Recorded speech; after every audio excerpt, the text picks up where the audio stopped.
Hello guys, मेरे YouTube channel पे आपका स्वागत है।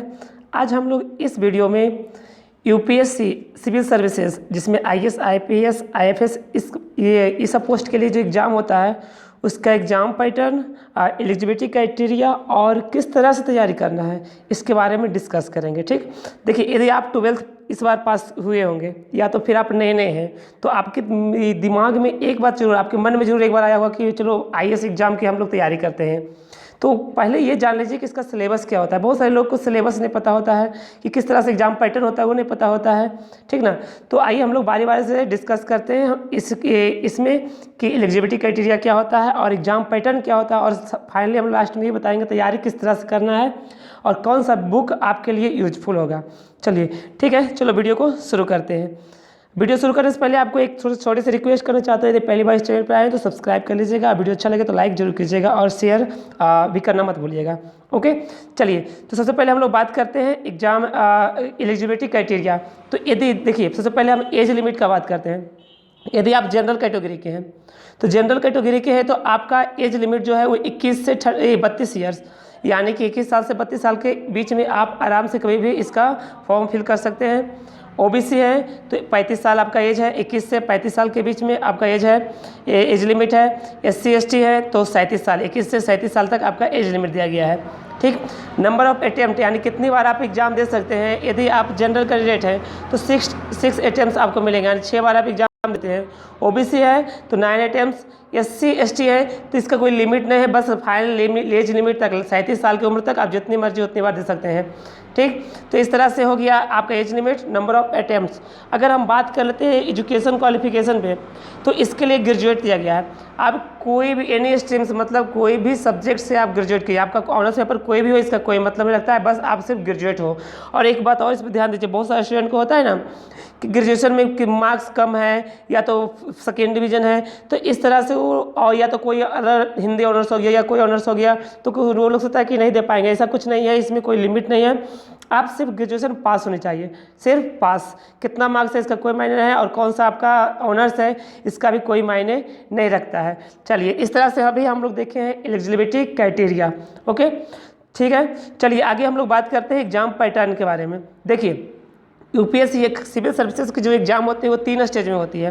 पहला स्टेज में प्री होती है, प्रीलिम्स होती है, सेकेंड में मेंस और थर्ड स्टेज में आपका इंटरव्यू का होगा। ठीक, तो प्री में आपका एग्जाम होगा, उसमें प्री में 2 पेपर होते हैं। एक पेपर जीएस पेपर होता है, जनरल स्टडीज, सेकेंड में सीसाइट होता है।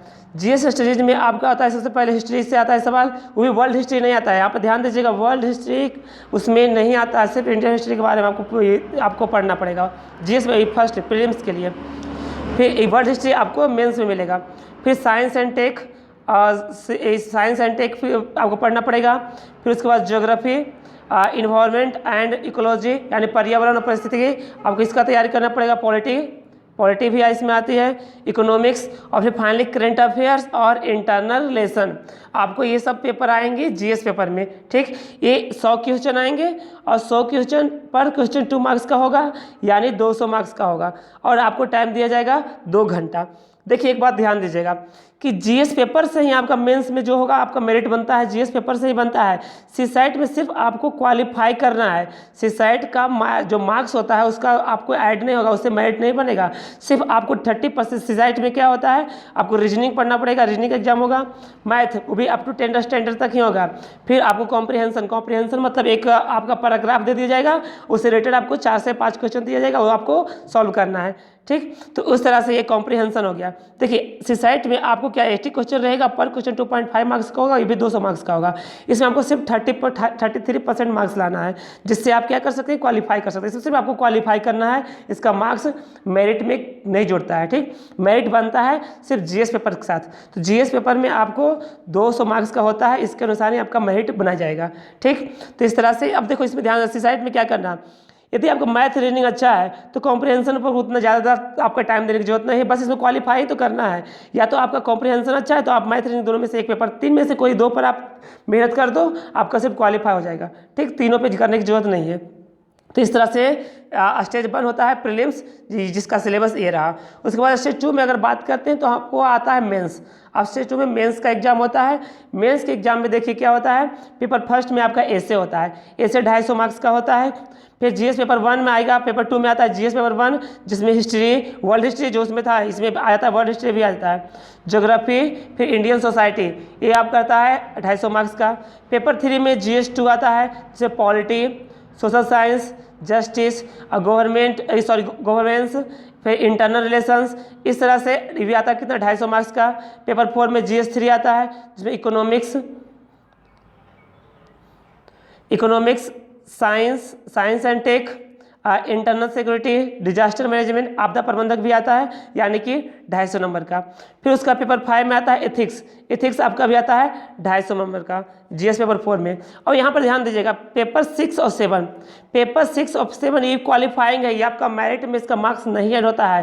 पेपर 6 में आपका है इंग्लिश में आपको 300 मार्क्स का आता है, जिसमें आपको क्वालिफाइंग के लिए 25% मार्क्स लाना होता है। 300 मार्क्स में मात्र 25% लाइए और क्वालिफाई कर जाइए, यानी 175 मार्क्स आपको लाने होंगे। ठीक, तो इस तरह से, सॉरी माफ़ कीजिएगा, 175 नहीं 75 हो गया, यहाँ पे गलती हो गया, 25%, यानी कि 75 मार्क्स आपको लाने होंगे पेपर 6 में, यानी कि इंग्लिश के लिए। पेपर 7 की बात करें तो आपको एनी वन लैंग्वेज, यानी कोई एक लैंग्वेज आपको चूज करना होगा, यानी 22 भाषा जो हमारे जो संविधान में लिए गए हैं उसमें से कोई भी एक आप लैंग्वेज ले सकते हैं। हिंदी, जनरली आप हिंदी स्टूडेंट, हिंदी भाषा तो हिंदी ले लेते हैं, उसमें से मात्र 75% मार्क्स आपको लाने, जिससे आप क्वालिफाई कर जाइए। ये बिल्कुल आसान है, हर कोई मैक्सिमम लोग कर ही जाता है, कोई बड़ी बात नहीं। 25% मार्क्स लाना, 300 में से 75 मार्क्स लाना, वो भी आपका कोई एक ऑप्शनल सब्जेक्ट होगा, कोई भी एक ये लैंग्वेज का सब्जेक्ट ले सकते हैं। ठीक, फिर फाइनली पेपर 8 और पेपर 9, देखो इसमें ऑप्शनल सब्जेक्ट मान लो आप हिस्ट्री ले लिए, कोई एक सब्जेक्ट ले सकते हैं। इसमें से एक बात थोड़ा सा यहाँ पे ध्यान देना, गौर करना, optional subject paper 1, optional subject paper 2, दोनों 250 मार्क्स का है। यदि आप एक बार ऑप्शनल सब्जेक्ट मान लो हिस्ट्री ले लिए तो पेपर फर्स्ट, पेपर सेकंड दोनों हिस्ट्री हुई होगी, दोनों 250 मार्क्स का होगा। यदि आप ज्योग्राफी लेते हैं तो ऑप्शनल 1, ऑप्शनल 2 दोनों ज्योग्राफी होंगे, 250 मार्क्स का दोनों होगा। ऐसा नहीं कि एक हिस्ट्री होगा एक ज्योग्राफी होता है, ऐसा नहीं होता है।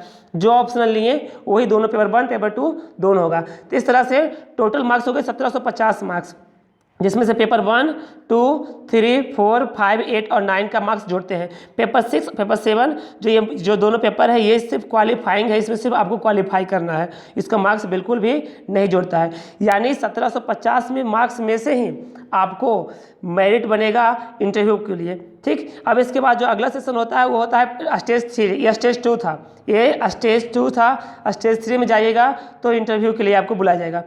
स्टेज 3 में आपका क्या होगा, इंटरव्यू, यानी कि पर्सनालिटी टेस्ट।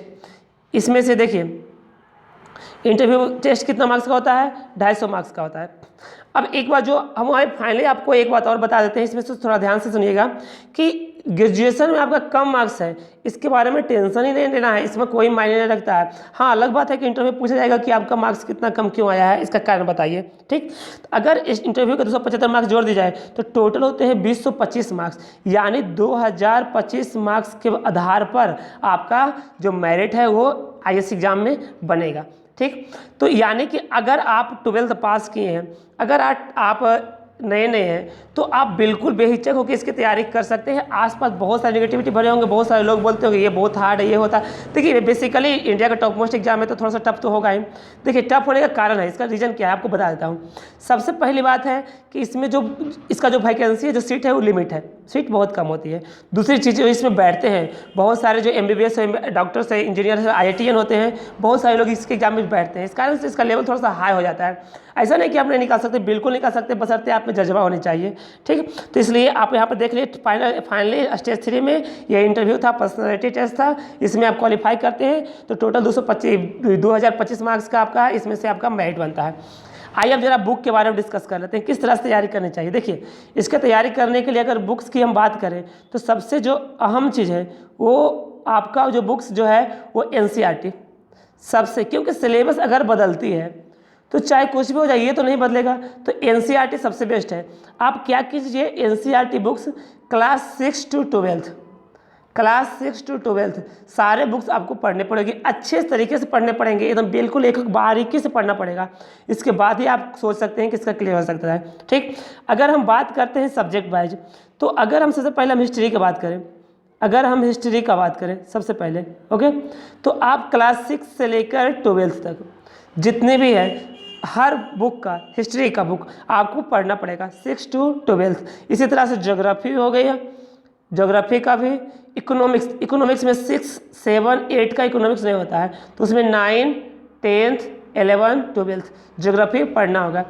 अब उसके बाद इकोनॉमिक्स हो गया, फिर उसके बाद साइंस का बात करते हैं, तो साइंस के लिए भी आप क्लास 6 से क्लास 10th तक, देखिए हम 11, 12 को यहाँ पे एडिशनल रख रहे हैं, क्योंकि आप 6 to 10 अगर साइंस पढ़ लिए तो इतना सफिशियंस है आपके एग्जाम क्लियरेशन के लिए। ओके, अगर आपको नॉलेज ज़्यादा चाहिए, कुछ अच्छा चाहिए, तो आप 11, 12 का बुक भी क्या कर सकते हैं, पढ़ सकते हैं। तो ये सिंपल सा था, आपको बताया गया है आईएएस का जो एग्ज़ाम पैटर्न है वो क्या होती है, एलिजिबिलिटी क्राइटेरिया क्या है, इस तरह से आपको बताया गया है। ठीक, यदि वीडियो अच्छा लगे तो लाइक ज़रूर कीजिएगा।